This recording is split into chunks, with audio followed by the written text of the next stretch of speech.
ನಾಯಕತ್ವ ಫೈಟ್ನ ನಡುವೆ ಸಿಎಂ ಅಹಿಂದ ಸಮಾವೇಶದ ಮೂಲಕ ಸಿಎಂ ಶಕ್ತಿ ಪ್ರದರ್ಶನಕ್ಕೆ ಮುಂದಾದಂಗೆ ಕಾಣಿಸ್ತಾ ಇದೆ. ಜನವರಿಯಲ್ಲಿ ಅಹಿಂದ ಸಮಾವೇಶವನ್ನು ನಡೆಸೋದಕ್ಕೆ ಪ್ಲಾನ್ ಮಾಡ್ಕೊಂಡಿದ್ದಾರೆ. ಸಿದ್ದರಾಮಯ್ಯ ಅವರಿಗೆ ಬಲ ತುಂಬುವುದಕ್ಕೆ ಅಹಿಂದ ಸಮಾವೇಶ. ಈ ಮೂಲಕ ಡಿಸಿಎಂ ಡಿಕೆ ಶಿವಕುಮಾರ್ಗೆ ಕೌಂಟರ್ ಕೊಡೋದಕ್ಕೆ ಪ್ಲಾನ್. ಸಿಎಂ ಬದಲಾದ್ರೆ ಅಹಿಂದ ಮತ್ತೆ ಕೈ ತಪ್ಪೋ ಸಂದೇಶವನ್ನು ನೀಡೋದಕ್ಕೆ ಪ್ಲಾನ್. ಬಣ ಬಡಿದಾಟದ ನಡುವೆ ಅಹಿಂದ ನಾಯಕರ ಒಗ್ಗಟ್ಟು ಪ್ರದರ್ಶನ. ಹೈಕಮಾಂಡ್ಗೆ ಎಚ್ಚರಿಕೆ ನೀಡೋದಕ್ಕೆ ಸಿಎಂ ಆಪ್ತಪಡದ ತಂತ್ರ. ಈ ಹಿಂದೆನೇ ಒಂದು ಪ್ಲಾನ್ ಆಗಿತ್ತು.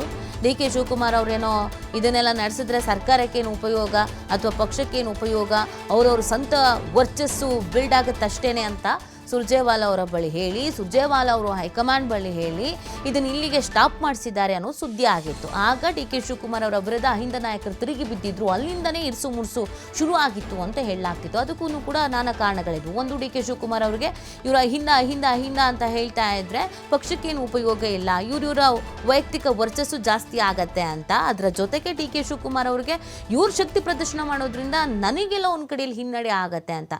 ಆದರೆ ಈ ಅಹಿಂದ ಸಮಾವೇಶ ಮಾಡಿಯೇ ತೀರಬೇಕು ಅಂತ ಹಟ್ಟಕ್ಕೆ ಬಿದ್ದಂಗೆ ಕಾಣಿಸ್ತಾ ಇದೆ ಅಹಿಂದ ನಾಯಕರು.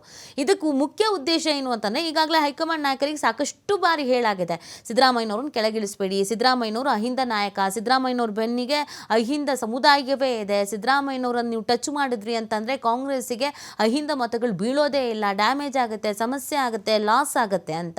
ಸೊ ಇದು ಯಾವುದನ್ನು ಬಾಯಿ ಮತ್ತಲ್ಲಿ ಹೇಳಿದ್ರೆ ಅದು ಹೈಕಮಾಂಡಿಗೆ ಅರ್ಥ ಆಗ್ತಾ ಇದೆಯೋ ಇಲ್ಲೋ ಗೊತ್ತಿಲ್ಲ. ಈ ಕುರ್ಚಿ ವಿಚಾರದೊಂದು ಕ್ಲಾರಿಟಿ ಅನ್ನೋದು ಕೊಡ್ತಾ ಇಲ್ಲ. ಅದಕ್ಕೆ ಇವರು ಸಮಾವೇಶವನ್ನೇ ಮಾಡಿ ಒಂದು ಟಕ್ಕರ್ ಕೊಡಬೇಕು, ಉತ್ತರ ಕೊಡಬೇಕು. ಕೇವಲ ಕಾಂಗ್ರೆಸ್ಸಿಗೆ ಮಾತ್ರ ಅಲ್ಲ, ವಿರೋಧ ಪಕ್ಷದವ್ರಿಗೂ ಕೂಡ ಒಂದು ಉತ್ತರ ಕೊಡಬೇಕು. ಅಹಿಂದ ನಾಯಕ ಅಂತಂದ್ರೇ ಸಿದ್ದರಾಮಯ್ಯನವ್ರ ಬೆನ್ನಿಗೆ ಇಡೀ ಅಹಿಂದ ಸಮುದಾಯವೇ ಇದೆ ಅನ್ನುವಂಥ ಒಂದು ಮೆಸೇಜನ್ನು ಪಾಸ್ ಮಾಡಬೇಕು ಅನ್ನುವಂಥ ಪ್ಲ್ಯಾನ್ನಲ್ಲಿ ಇದ್ದಾರೆ. ಬಟ್ ಇದಕ್ಕೆ ಹೈಕಮಾಂಡ್ ಅವಕಾಶ ಕೊಡುತ್ತೋ, ಅವಕಾಶ ಕೊಡಲ್ವೋ, ಕೊಡದೇ ಇದ್ರೂ ಮಾಡ್ತಾರಾ, ಏನೇನಾಗತ್ತೆ, ಡಿ ಕೆ ಶಿವಕುಮಾರ್ ಅವರು ಇದಕ್ಕೆ ಪ್ರತಿತಂತ್ರವನ್ನು ಏನು ಹೇಳಿದ್ದಾರೆ ಅನ್ನೋದನ್ನು ಕಾದು ನೋಡಬೇಕಾಗಿದೆ. ಒಟ್ಟಿನಲ್ಲಿ ಡಿ ಕೆ ಶಿವಕುಮಾರ್ ಅವರಂತೂ ಯಾವುದೇ ಕಾರಣಕ್ಕೂ ಅಧಿಕಾರವನ್ನು ಪಡ್ಕೊಳ್ಬಾರ್ದು ಅನ್ನುವಂಥ ನಿಟ್ಟಿನಲ್ಲಿ ಸಾಕಷ್ಟು ಪ್ರಯತ್ನವನ್ನು ಮಾಡಬೇಕಾಗಿದೆ. ಅದನ್ನು ಮಾಡುವಂಥ ಕೆಲಸವನ್ನು ಮಾಡ್ತಾ ಇದ್ದಾರೆ. ಸಿದ್ದರಾಮಯ್ಯನವರ ವರ್ಚಸ್ಸು, ಸಿದ್ದರಾಮಯ್ಯನವರ ಅನಿವಾರ್ಯತೆ ಸರ್ಕಾರಕ್ಕೆ, ಪಕ್ಷಕ್ಕೆ ಎಷ್ಟರ ಮಟ್ಟಿಗಿದೆ ಅನ್ನೋದನ್ನು ಮತ್ತೆ ತೋರಿಸುವಂಥ ಪ್ರಯತ್ನವನ್ನು ಇದೀಗ ಮಾಡ್ತಾ ಇರುವಂಥದ್ದು. ಒಟ್ಟಿನಲ್ಲಿ ಇದೊಂದು ಶಕ್ತಿ ಪ್ರದರ್ಶನ ಅಂತ ಕೂಡ ಕರಿಬೋದು. ಈ ಬಗ್ಗೆ ಮಾಹಿತಿ ನೀಡ್ತಾರೆ ನಮ್ಮ ಪ್ರತಿನಿಧಿ ಸ್ವಾಮಿ. ಈ ಹಿಂದೆನೇ ಪ್ಲಾನ್ ಆಗಿತ್ತು ಅಹಿಂದ ಸಮಾವೇಶ, ಡಿ ಕೆ ಶಿವಕುಮಾರ್ ಅವರು ಮಾತಾಡಿ ಕ್ಯಾನ್ಸಲ್ ಆಯಿತು ಅನ್ನೋದೊಂದಷ್ಟು ಅಸಮಾಧಾನ ಇತ್ತು. ಇದೀಗ ಮತ್ತೊಮ್ಮೆ ಪ್ಲಾನ್ ಮಾಡ್ತಾ ಇದ್ದಾರೆ ಅಂತ. ಒಂದು ವೇಳೆ ಅವಕಾಶ ಸಿಕ್ಕಿದ್ದೇ ಆಗಿದ್ದಲ್ಲಿ, ಈ ಥರದೊಂದು ಸಮಾವೇಶ ಮಾಡಿದ್ದೇ ಆಗಿದ್ದಲ್ಲಿ ಅದು ಎಷ್ಟರ ಮಟ್ಟಿಗೆ ಡಿಸಿಎಂ ಡಿ ಕೆ ಶಿವಕುಮಾರ್ ಅವರಿಗೆ ಹಿನ್ನಡೆ ಆಗ್ಬೋದು, ಸಿದ್ದರಾಮಯ್ಯನವ್ರಿಗೆ ಪ್ಲಸ್ ಆಗ್ಬೋದು? ಮತ್ತೆ ಕಾಂಗ್ರೆಸ್ ವಲಯದಲ್ಲಿ ಅಹಿಂದ ಸಮಾವೇಶದ ಕೂಗು ಕೇಳ್ಬರ್ತಾ ಇದೆ. ಯಾಕಂದ್ರೆ ಸಿಎಂ ಬದಲಾವಣೆ ವಿಚಾರ ಎಷ್ಟು ಚರ್ಚೆ ಕಾವೇರ್ತಾ ಇದೆಯೋ, ಮತ್ತೆ ಈಗ ಅದೇ ಬೆನ್ನಲ್ಲೇ ಈಗ ಅಹಿಂದ ಸಮಾವೇಶವನ್ನು ನಡೆಸಿ ಸಿಎಂ ಸಿದ್ದರಾಮಯ್ಯನವ್ರಿಗೆ ಬಲ ತುಂಬಬೇಕು ಅನ್ನೋದು ಶೋಷಿತ ಸಮುದಾಯಗಳಿಂದ ಕೂಗು ಕೇಳ್ಬರ್ತಾ ಇರುವಂಥದ್ದು.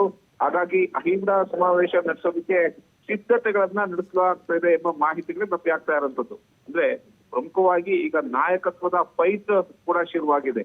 ಸರ್ಕಾರಕ್ಕೆ 2.5 ವರ್ಷಗಳ ಕಾಲ ತುಂಬಿದ ಬಳಿಕ ಸಿಎಂ ಬದಲಾವಣೆ ಆಗ್ಬೇಕು ಎಂಬ ಕೂಗು ಡಿಸಿಎಂ ಆಪ್ತ ಬಣದಿಂದ ಕೇಳ್ಬರ್ತಾ ಇರುವಂತದ್ದು.